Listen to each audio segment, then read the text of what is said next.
We live in a moment where everyone claims their version is the facts. Social media arguments, news coverage, historical debates, everyone insists they have the truth. But what if having the truth isn't about accuracy? What if it's about power? What if the version that survives isn't the truest one, just the one backed by the most force? In my classroom, this is showing up when students research Macbeth's historical context. What I'm finding is that they approach it like Wikipedia fact gathering. Duncan was a good king. Duncan was a good king. Was evil. Malcolm restored order. What they don't realize is that every source they're reading was written by whoever had the power to write it. They're collecting facts without asking whose facts, who had the power to make their version the official one. If students think research means finding the truth, they're defenseless against propaganda, misinformation, and historical revisionism. They need to understand the version that survived isn't necessarily the most accurate version. It's the version backed by power. And I think what's at stake pedagogically is that if students think we're just learning the history behind Macbeth, they miss that this is literary analysis. And understanding what Shakespeare chose not to include, what he changed, what he emphasized, that's how you analyze his craft. That's another way. The timeline isn't background information. It's a tool that makes literary analysis possible. So what I'm doing is I am using the 1986 film Highlander as my design constraint for this Macbeth research unit. In Highlander, if you're unfamiliar, immortals fight across centuries. When one kills another, they absorb all their knowledge and power through something called the Quickening. And eventually, there can be only one immortal with all accumulated knowledge and ultimate power. So, watching that made me see Malcolm's approach to Macbeth's story differently. He didn't just defeat Macbeth and Luwak. He absorbed their legitimacy and erased their versions, and his descendants controlled the narrative. There can be only one version of history, and Malcolm's line made sure it was theirs. So today, I'm showing you how I'm designing a visual timeline that makes these power dynamics visible to students so they can analyze Shakespeare's choices as an artist working with sources. So, all right, with Highlander, we have the Quickening. So it's pretty violent here, so just be prepared. So if you're unfamiliar with Highlander, when one immortal beheads another, the winner absorbs all of the loser's memories, knowledge, power, experiences. So it's not just about defeating them, they actually are absorbing. So it eliminates alternatives. And eventually there can be only one with accumulated knowledge, which is the prize. Okay, why am I doing this? So what I actually find about my own process is I take experiences from everywhere and I take inspiration from everywhere. So what I was thinking is if I could intentionally take some kind of resource, like a film, I could use it as my planning constraint. So that's what I'm doing with Highlander. So right now I'm teaching Macbeth, and I had a lot of different ideas for what I might use as my film constraint.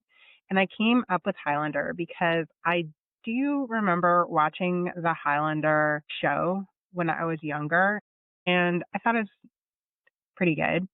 I don't remember it exactly, but I did watch multiple episodes, so it was at least entertaining. And I was thinking that it worked because it is set, at least the timeline goes back and forth between New York City, present day, and Scotland in 1536.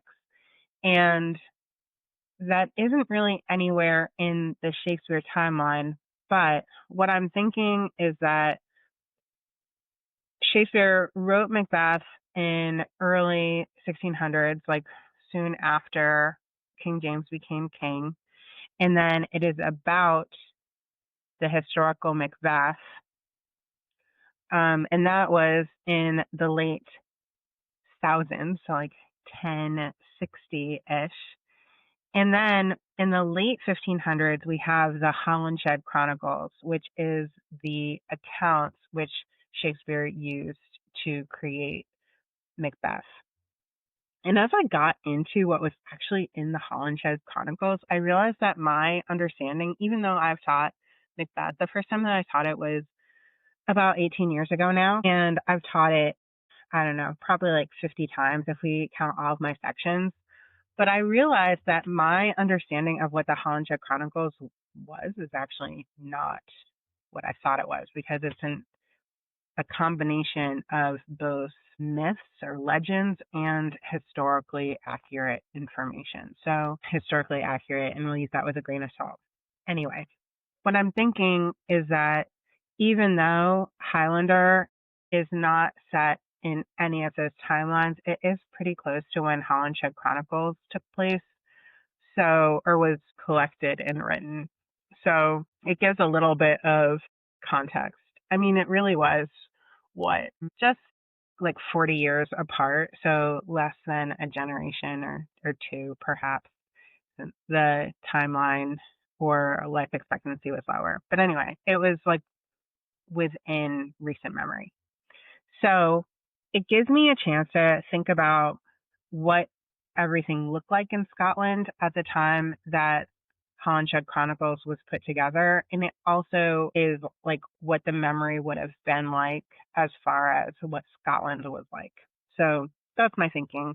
I also assumed as I was watching Highlander, I would have thoughts about things that I wanted to research related to Macbeth.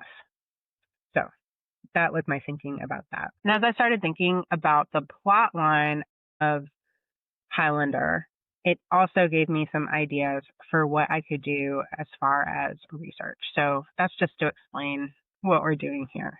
All right, so I also think that the film works cinematically because when we're talking about the quickening, it visualizes the knowledge accumulation as a violent act. So it makes power transfer literal and physical, and the prize that all knowledge equals absolute control. So we can't separate knowledge from power. They're exactly the same thing. And the underlying principle here is that knowledge isn't discovered in some neutral way. It's accumulated through eliminating alternatives. So control of knowledge is control of power. And the version that survives isn't necessarily the true one, it's the one with force behind it. So here's the connection I'm making. Watching this gave me a metaphor for what Malcolm's line did to Macbeth's story. So each time they defeated a rival, they didn't just win, they absorbed that story into their version and eliminated the alternative and controlled what future generations would know. So this isn't just historical curiosity. This is the key, I think, to analyzing Shakespeare's craft, because he's working with sources that already represent accumulated power. And understanding that helps students see him as an artist making choices. So how does this translate to literary analysis with teenagers? Well, let's get to it. All right, so right after Act 1, scenes 1 through 3, we have scene 1 where we have the witches, where we see them on the heath. They are about to meet with Macbeth. Then we have the bloody man, and then we go into Duncan and Malcolm and saying that Malcolm will be his next heir. Okay, so students will have questions. They should. Who's Duncan? When is this? Why does everyone immediately trust the new Thane of Cawdor after the last one betrayed him? And then instead of answering those questions, I want them to discover that every question, every source is constructed. So that's what I want to get out of this. And that understanding construction is actually how you can analyze Shakespeare's poetry. This is one way that you can do it. Okay, so because this is what I see here. What I found really interesting is that in Holinshed's Chronicles, there are two different stories about Macbeth and taking over after he killed Duncan. So one account was that Duncan was killed in battle. The other is that he was killed in his sleep. Also wild, I did not realize, and see, this is where I had a misunderstanding about what Holinshed Chronicles actually was or is that there is an account of Banquo and Macbeth actually encountering these like druids, strange women that Shakespeare then took and made into witches. So we can see that there's already a combination of both legend and reality. Because what happened when they were coming home from battle is they actually did get those prophecies as stated in Macbeth. So honestly, a lot of the story, which I really did not realize, is directly from Hollinshed's Chronicles. So the prophecies, the killing Duncan in his sleep, Macduff as wanting to have revenge, all of those are actually in the Chronicles. Also interesting that in the account of this story is that Malcolm then kills both Macbeth and then his stepson Lulak. So we have him establishing legitimacy by not just killing Macbeth, but also killing his stepson, who had a greater claim to the throne because it's not actually, it's Macbeth's stepson. And Lady Macbeth, like Lady Gruach, she had claims to the throne on both sides because her, I think, grandfather was also king. So when we think about that, it gives a little bit more texture to the conversation because we know that one of the things that Shakespeare was doing was trying to appeal to King James. So he was setting up the story, what he took out, what he included, what he changed and added. That all gives us a little bit more information about what Shakespeare was trying to do and what that meant for the story and our interpretation. All right, so what I had in mind, because I definitely don't want my students to be super confused by all of these timelines happening. And I've at times gone more into the Shakespeare timeline. I've gone into sometimes the historical Macbeth timeline because I think that that's very interesting. So I like talking about that. I'm interested in some of the history that is behind Macbeth, as far as one of the things that I've always found curious is why is there so much fighting happening at the beginning of the play? Because we have multiple skirmishes, multiple battles happening on multiple fronts and seemingly in different battles for different reasons, potentially. It's all pretty vague, but there's definitely a couple things happening at the same time. We also know that Scotland has a kind of battle culture. So I have been curious about how much I should actually read into that. I know that the historical Macbeth here is 1040 to 1057. That's when this actually happened if we're talking about reality. So he would have been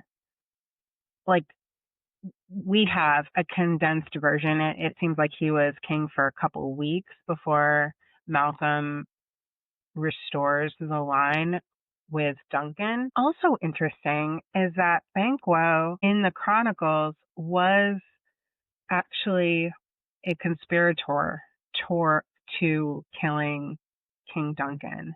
So that's something that Macbeth, the play, leaves out, and that's important for us to know too. That's something that we need to consider. Like, why did he change that detail? Also, part of the Holinshed Chronicles is the part that Shakespeare added to the second set of prophecies that Banquo's line would be kings, that he sees Banquo's descendants in the mirror. But the first prophecy and also set of prophecies, that is actually in Holindshed's Chronicle. So that is important to just think about as we are considering what is accurate and what is truth and what Shakespeare was trying to do. Okay, so we have, just to recap, historical Macbeth 1040 to 1057, what actually happened. We have the Holinshed's Chronicle 1577, how it was recorded, and we have Shakespeare's play 1606, which is how it was dramatized, obviously, and then our reading, which is, as I'm doing it right now, 2025, how we're understanding it. And what I am doing is giving them a timeline that has those 4 timelines blank. I like the idea of giving them an icon for each of the parts of the timeline so that when we talk about it, if we have an assignment that's specific to the historical Macbeth, I can use that little icon for historical Macbeth. I can have another icon that's specific to Holinshed Chronicle, so I can label it that way. so students can have a visual connection to the different parts of the timeline. Another thing that I'm going to do is talk about, well, first to set up, we're going to investigate whose version of these events we're reading. So we're not trying to necessarily fact check Shakespeare, but to analyze what he chose to do with his sources. So we have different jumps. So the first one would be 1577, where we're looking at Holinshed's Chronicle. So what I'll do is give them excerpts showing the two different versions of Duncan's murder that is included in the Holinshed Chronicle. So what I'm trying to do is see what they do with the contradictory accounts and understand that Shakespeare chose which account he was going to use. So there can be only one analysis. After the Holinshed research, what I'm thinking is we'll return back to Act 1. And so read through Act 1, Holinshed research, then look at the two accounts. Actually, what I've done and what I've found works from past years is going through the entire play pretty quickly.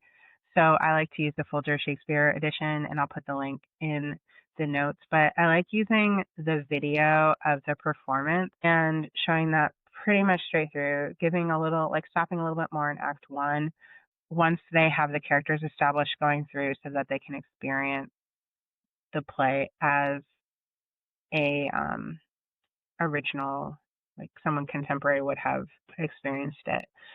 Then we go back to Act 1. We look at the Holinshed Chronicles, how it was recorded in these two accounts of the death of Duncan and what he's chosen in Act 2. So then we go back to the beginning of the text and talk about how the choices work dramatically, what choices he took, what he left out, and what this tells us about his purpose. So then they can track on the timeline the castle murder and how this made Duncan innocent and trusting.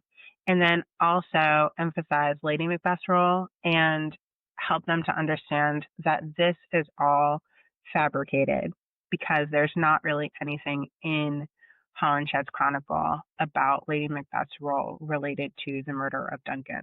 We do know through the Holinshed Chronicles that Lady Macbeth had quite a bit of power because she was a witness for a lot of land deals. So that would have put her pretty high up.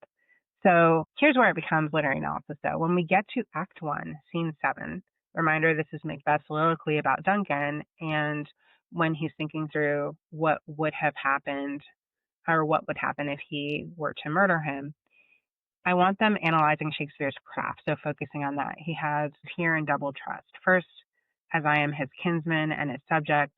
Second, as his host. And then what we're doing is with that timeline map, we can ask which version of the murder did Shakespeare choose and what did that choice gain him dramatically. So we're looking at that Holinshed Castle version. When we look at it against this soliloquy, we see that he's violating hospitality, which makes it more morally horrifying. So how does this work for his 1606 audience? So then we're looking at that timeline, and we can see that James I just survived an assassination plot. So what is he pulling on, and what would his audience have been thinking about this? So how is he aligning those different timelines for his own purposes? So then what does this reveal about Shakespeare's purpose? It's creating that maximum horror and also serving James I's anxieties.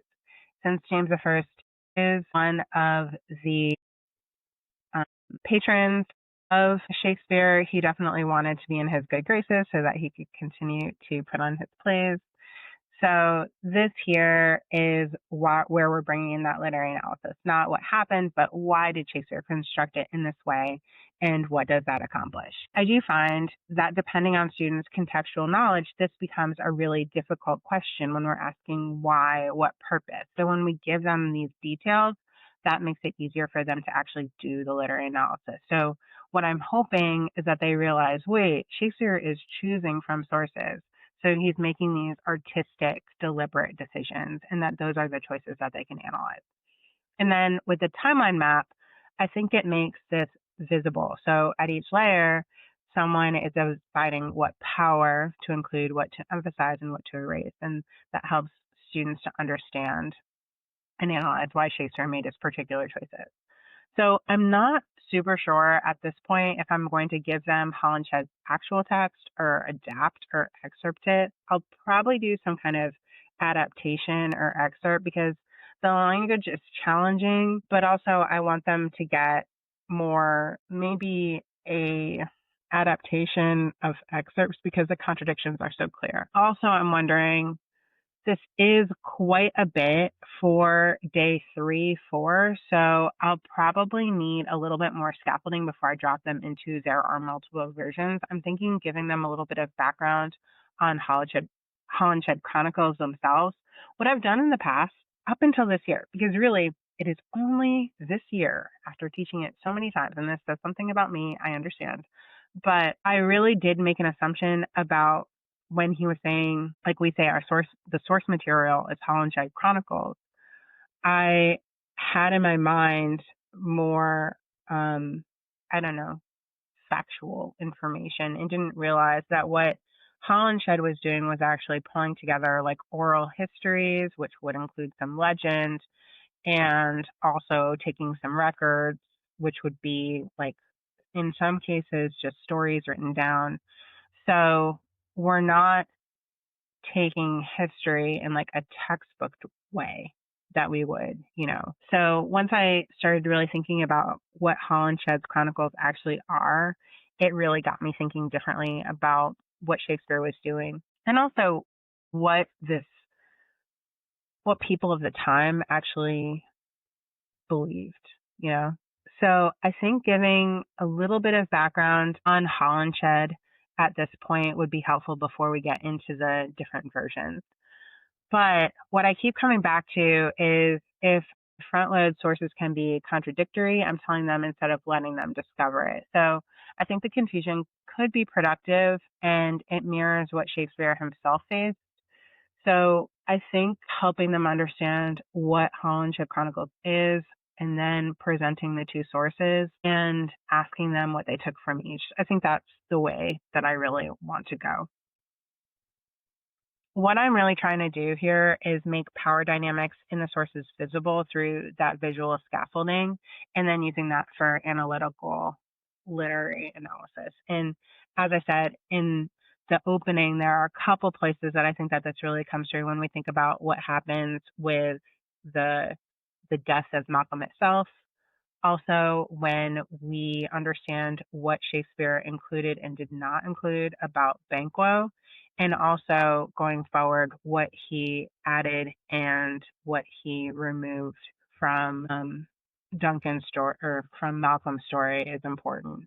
So all this to say is that the timeline map is intended to be a literary analysis tool that they can use to discuss Shakespeare's choices and what that means for literary analysis. So my hope is that this is not just for research days. So students will bring this to discussions, because now when we're reading, when we reread, they can analyze Shakespeare's craft. Like Act 2, Scene 2, they can talk about, why does Shakespeare stage this off stage? So why would we hear it but not see it? So we can look at Holinshed, because he would not have been able to talk about, or did not talk about this specifically. And then Shakespeare's choice to make it offstage makes it more psychological and not a spectacle. We can also think about how, since Shakespeare would have been kind of making up the details in a different way than what he would make up for, I don't know, I guess what is important here in Shakespeare's mind, he was not making up very much, because he's taking it from what he saw at the time as an accurate account of the story. So there are only small details that he's including, and he has made choices about, like, the small details that he's included about what he's left out about Banquo, and also what he's left out and added about Malcolm. So when, like, adding more detail about that would have been adding to the text. Also, Lady Macbeth, that's also not in the text. So changing her character is something that he's taking liberties with. So what does hearing but not seeing accomplish, and how does it focus us on Macbeth's inner experience, and why would he do that? Why would Shakespeare do that? So another character choice, why is Lady Macbeth so central when she's barely in Holinshed?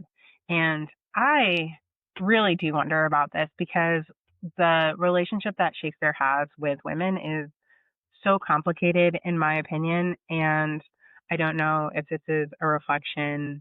It's a question for them to investigate. Is this a reflection on Jacobean society? Is this something about Shakespeare specifically? Is this an easy target for him because of the way that women are in history? It's a question to evaluate. So when they check Holinshed, or when I summarize Holinshed for them, I can tell them that it barely mentions that Lady Macbeth is Macbeth's wife, or that's really the only thing that we know there. Her role in the murder and in Macbeth's reign, there's barely anything in there. So Shakespeare invented most of her role, and this was the most invention that he would have done for any of the characters, except for how he manipulated Banquo a bit. And then this also explains, when we think about Banquo, why in the very beginning we have the two of them as doubles, because honestly, that's the way that they are in Holinshed throughout the text, that Macbeth and Banquo were in everything together. So until later, because Macbeth does actually assassinate Banquo. So up until that point, there is a lot where they are together, and then obviously something happened to change that relationship, and then Macbeth is suspicious and has Banquo killed. So when we look at this from a literary analysis perspective, going back to Lady Macbeth, we can think about, what does her prominence accomplish, and how does the marriage relationship deepen the tragedy? So we can understand why he's using this dramatically. Another question that I have is, why all this religious imagery? We have that "Amen stuck in my throat" and "Sleep no more" as a result of the murder. And when we look at Holinshed's chronicle, historical Macbeth was Catholic, which he made a pilgrimage to Rome. And so this suggests that he did have some legitimacy. And then when we look at Shakespeare's version, he has extensive religious language. So what we can then ask is, how does religious imagery serve James I's Protestant agenda? And how does it make this regicide into sin against God and not just political crime? This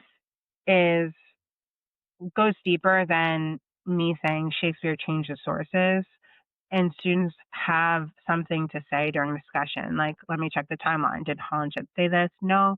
So Shakespeare invented it. Why? What does that accomplish? So giving them these different aspects of Holinshed's chronicle, I think, can deepen their conversation about Macbeth. And looking at it on the timeline, I did say, okay, so I said that I was giving it to them blank, but I could also see some value in either for the day, or probably for the day.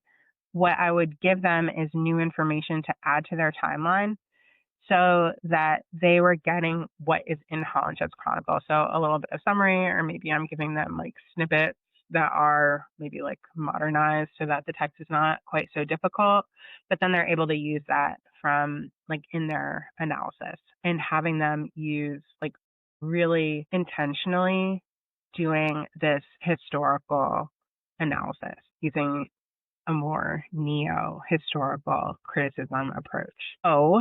And going back to the timeline in this way trains them to notice what's in the text, check which layer it came from, and analyze what that choice became at that layer. And then evaluating what the choices accomplished dramatically and thematically. And when we look at this through a literary analysis frame, every timeline question leads to, what did this choice accomplish in the play? So not just sticking with, was Shakespeare accurate, but why did Shakespeare construct in this way, and what does that tell us about his artistry, his themes, and his purpose?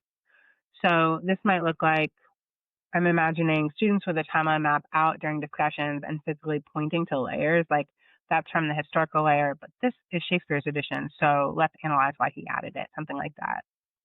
And that makes that construction visible, and makes the literary analysis possible. Again, like I'm saying, if we want our students to do that kind of like, what is the choice that Shakespeare is making, giving them the tools to be able to actually say something is really important.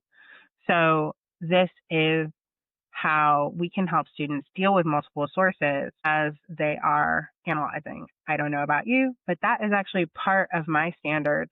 So it's a way that I can do that within the confines of my literary analysis assignment and my literary analysis unit. All right, so here's what I created from this. I have the timeline map template with the 4 icons and instructions for using it as a literary analysis tool. And it has the template itself, which is ready to print or use digitally. And then it has those instructions for who survived each version. I have the Holinshed excerpt formatted for comparison, especially the two versions of Duncan's murder side by side. And then I'm making discussion questions for students to discuss why he made these choices and what it accomplishes, moving them from just what did Shakespeare change to get to more literary analysis and dig into the text and what that means for our own interpretation. So I'm thinking maybe we can use this map and use that to jump through time, just like the Highlander film. And this is me coming back. As I'm putting together the unit, I'm thinking about like, we get our knowledge of what's happening through these timeline jumps. So we'll be jumping from 1536 to, like Highlander jumps from 1536 to 1985. We're doing those jumps between Holinshed, Macbeth's original timeline, and then Shakespeare's timeline when the play is going out. So students know where they are and can analyze Shakespeare's choices as an artist working through those sources. I think this is a really good scaffold. I'm excited to use it. And I think, honestly, that these templates can work for any historical drama where understanding authorial choices matter, and also where we're looking at dual timelines. So like The Crucible, Things Fall Apart, any text we're analyzing what the author chose to include and change or emphasize reveals their craft. So of course, The Crucible, I'm thinking about 1950 and also the 1600s when the Salem witchcraft trial actually happened. And then when Things Fall Apart, I'm thinking about both the timeline of the colonialism in Africa, and I'm also thinking about the text that Chinua Achebe was in reaction to Heart of Darkness. So looking at those different timelines, and also when Achebe published, because I think it's really important to think about how he was actually publishing for a Western audience. He was writing in English. Looking at those different timelines and what he's trying to achieve is important. So I will give you actually the timeline map template. If you're interested, you can grab that at the link. And that is a freebie as part of the workbook. And then I'm also putting together, once I've planned everything out, the complete Macbeth unit with all 4 videos, activities, and that is for purchase at the link. So if you want to design your own timeline approach for literary analysis, you can use that planning workbook. And in the next video series, I'll be looking at how I was looking at the structure of my unit, the way that Highlander has put together the film, and why I was actually fighting against the text instead of honoring it.